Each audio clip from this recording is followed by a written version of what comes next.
Capítulo 13. Exposición acerca de la responsabilidad del siervo respecto de los susurros del corazón, sus intenciones, pensamientos involuntarios y propósitos, y cuándo es perdonado por ello y eximido del castigo. Debes saber que este es asunto abstruso, en el que se mencionan leyes y tradiciones que parecieran ser contradictorias, y la vía de la conciliación entre ellas es ambigua, excepto para los sabios avesados en la ley sagrada. Se narró que el profeta dijo: «Le serán perdonados a mi nación los malos pensamientos, siempre que no los exprese ni lleve a cabo». Abu Hurairat narró que el mensajero de Dios dijo: «Ciertamente Dios el Altísimo le dice a los ángeles escribas: si mi siervo tiene la intención de cometer un pecado, no se lo registren, y si lo materializa, registren la acción como un solo pecado. En cambio, si tiene la intención de realizar una buena acción, pero no la llevan a cabo, regístrenlo como una buena acción, y si la materializa, regístrenla como 10 buenas acciones». Este hadith está registrado por Al-Buyari y Muslim en sus colecciones de hadiths y constituye la prueba sobre el perdón de las malas intenciones que vienen al corazón.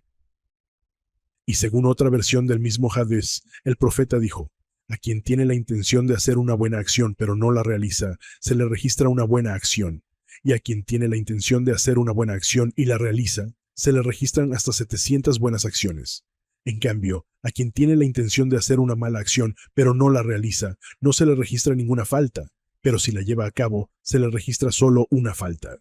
Y según otra versión del mismo hadith, el profeta dijo: «Y si piensa cometer un pecado, yo lo perdonaré, mientras no lo realice». Todas estas narraciones refieren al perdón. En cuanto a la responsabilidad del siervo y su castigo por ello, las pruebas son las siguientes. Dios, el Altísimo, dice: «Es lo mismo si manifiestan lo que tienen en su interior, o si lo ocultan. Dios les pedirá cuenta de ello.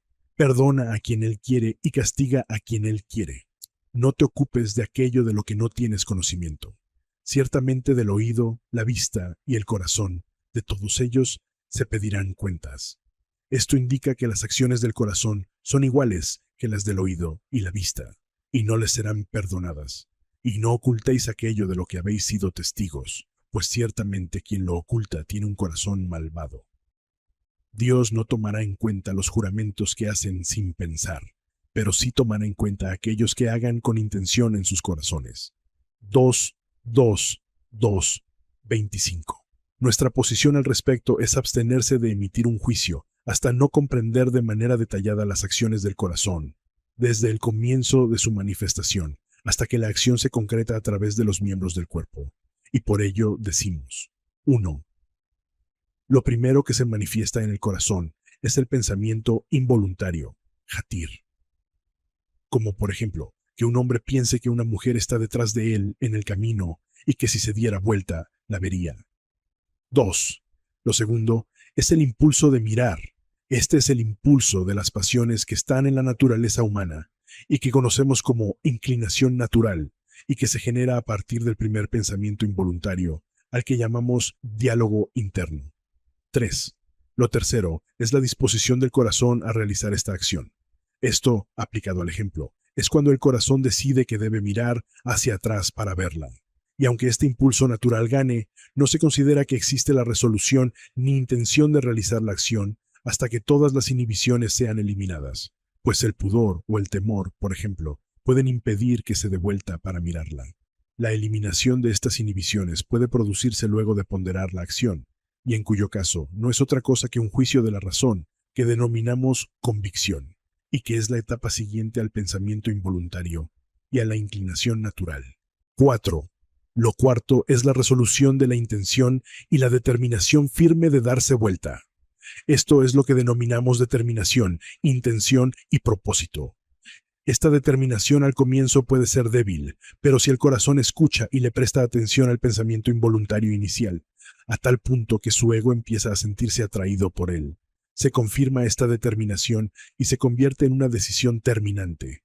Aún así, puede arrepentirse de esa determinación y no realizar la acción. Puede distraerse por algún motivo y no darse vuelta para mirarla. O quizás le surja algún obstáculo que le impida mirar hacia atrás, y entonces se ve imposibilitado de concretar la acción. En conclusión, son 4 los estados del corazón previos a la acción. 1.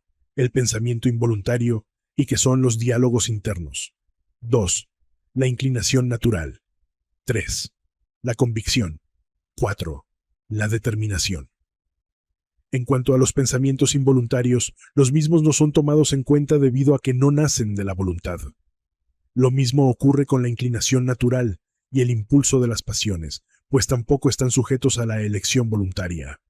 Y a esto se refiere el profeta con sus palabras: le son perdonados a mi nación los pensamientos involuntarios que vienen a la mente. Los diálogos internos refieren a los pensamientos involuntarios que vienen a la mente y que no son seguidos por la determinación de ejecutarlos. En cuanto a la resolución y determinación, no ingresan bajo la denominación de diálogos internos.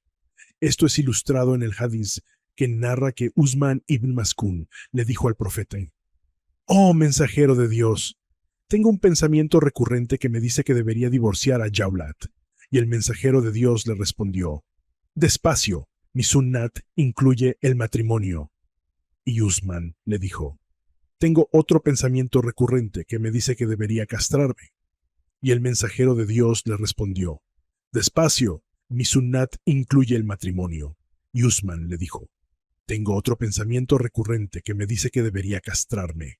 Y el mensajero de Dios le respondió: «Despacio, la castración de mi nación es la práctica persistente del ayuno». Y Usman le dijo: «Tengo otro pensamiento recurrente que me dice que debería practicar el monacato».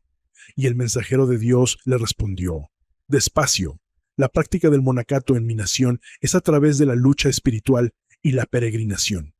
Y Usman le dijo: «Y tengo otro pensamiento recurrente que me dice que debería abandonar la carne».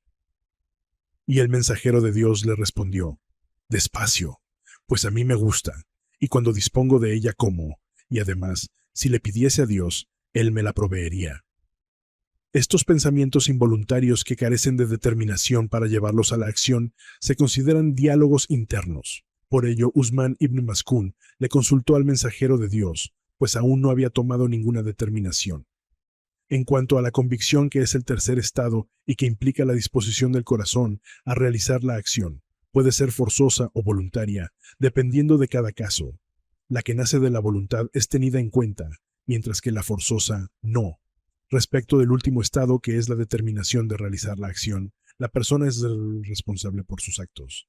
En el caso que no concrete la acción, se debe considerar lo siguiente: si renunció a realizarla por temor a Dios el Altísimo y se arrepintió de su determinación, se le registra una buena obra, pues si bien su determinación constituye un acto de desobediencia, abstenerse y luchar contra su ego es una buena acción. Y aunque la determinación como resultado de su inclinación natural indica un completo estado de negligencia frente a Dios el Altísimo, abstenerse de concretar la acción es el resultado de la lucha espiritual en contra de su propia naturaleza, y ello exige una gran fortaleza. Por lo tanto, su esfuerzo para actuar en contra de los deseos de su naturaleza, y esto significa obrar para complacer a Dios el Altísimo, es más fuerte que su deseo para complacer a Satán y a su propia inclinación natural. Por ende, se le registra una buena obra, pues su esfuerzo para abstenerse y su fuerte propósito para no concretar la acción pesa más que su determinación original de realizarla. En cambio, si la acción no se concreta debido a la existencia de algún impedimento, o desiste por otra razón, que no es el temor a Dios el Altísimo, entonces se le registra como un acto de desobediencia, pues tuvo la libre determinación en su corazón de realizarla. Este análisis detallado está argumentado en el siguiente hadith, transmitido en Sahih Muslim. Abu Hurairat narró que el mensajero de Dios dijo: «Los ángeles dijeron: Señor, ese siervo tuyo quiere cometer un acto de desobediencia». Y Dios, que tiene más conocimiento de su siervo que los ángeles, les respondió: «Continúen observándolo. Si lo comete, regístrenle un solo acto, y si desiste, regístrenle una buena acción, pues lo hace por mí». Cuando dice «ya», y si desiste, refiere al hecho de abandonar una mala acción por temor a Dios. En cambio, si persiste en su determinación de realizar el acto de desobediencia, pero se ve imposibilitado de llevarlo a cabo por alguna causa o descuido, ¿cómo podría registrársele entonces una buena acción? El profeta dijo: «Los hombres serán reunidos el día de la resurrección de acuerdo a las intenciones de sus actos». Sabemos que quien toma la determinación a la noche de cometer un asesinato o fornicar al día siguiente y muere esa misma noche sin concretar el acto ni modificar su determinación, el día de la resurrección será juzgado por la intención del pecado, que finalmente no pudo cometer. Y la evidencia concluyente sobre este análisis son las palabras del profeta. Si dos musulmanes se enfrentan a duelo con sus espadas, tanto el asesino como el asesinado irán al fuego. Y cuando alguien le dijo: «Oh, mensajero de Dios, entendemos la condición del asesino, pero ¿por qué el asesinado está en la misma situación?», él le respondió: «Porque tenía la intención de matar a su compañero». Esta es una declaración indiscutible que demuestra que solo por su intención, el asesinado injustamente también se convirtió en un morador del infierno. ¿Cómo se puede suponer que Dios no tendrá en cuenta las intenciones y determinaciones de sus criaturas? El siervo deberá responder por toda determinación que haya tomado de manera voluntaria, a menos que realice una buena acción para expiar su falta. La determinación de realizar un acto de desobediencia se invalida con el arrepentimiento, lo cual constituye una buena acción, y por ello se le registra como tal. En cambio, no concretar un acto deseado por causa de algún impedimento ajeno a la voluntad no conforma ninguna buena acción. El pensamiento involuntario, el diálogo interno y el impulso de las pasiones no están dentro de la libre elección, por lo cual responsabilizar al siervo por ello es imponerle una carga por encima de su capacidad. Cuando Dios el Altísimo reveló la siguiente aleya: «Tanto si manifestáis lo que hay en vuestras almas, como si lo ocultáis, Dios os pedirá cuenta de ello». 2,2884.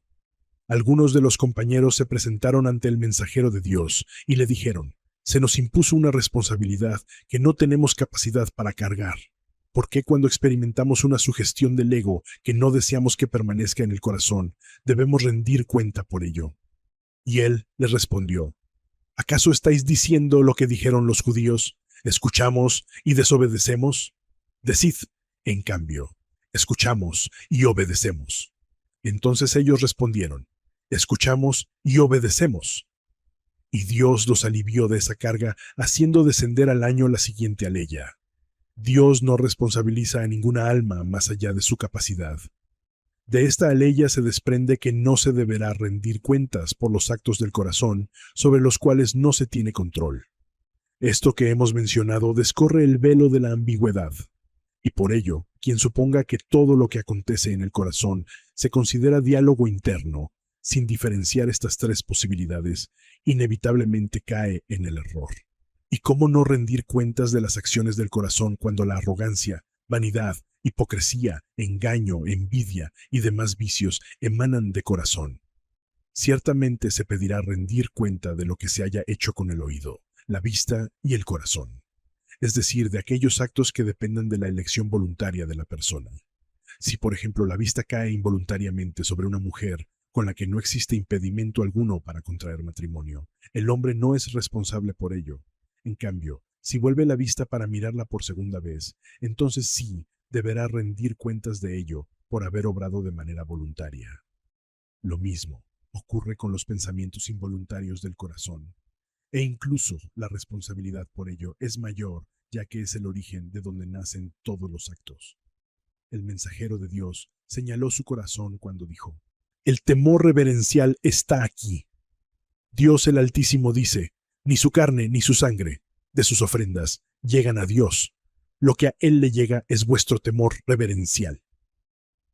El profeta dijo: «Los pecados son incisiones en los corazones». Y dijo también: «La piedad es aquello con lo cual el corazón se sosiega, aun cuando te den un veredicto legal tras otro». Basados en lo anteriormente expuesto, podemos decir que si el corazón de un muftí emite un veredicto determinando respecto a la obligatoriedad de algo, recibe una recompensa por ello, aunque se equivoque. Igualmente, si una persona cree que está en estado de purificación ritual, debe rezar. Si luego de rezar recuerda que no realizó la ablución, es igualmente recompensado por ella. En cambio, si no vuelve a rezar luego de recordarlo, es castigado. Incluso si un hombre que no conoce a la mujer con la que contrajo matrimonio entra a una habitación y, creyendo que es su esposa, mantiene relaciones con la mujer que allí se encuentra, no comete un pecado, Por el contrario, si duda y cree que no es su esposa y aún así tiene relaciones con ella, incurre en la falta, aunque luego se confirme que efectivamente era la mujer con la que contrajo matrimonio. Y esto es así porque lo que se considera realmente son las acciones del corazón, no lo que se ejecuta con los miembros del cuerpo.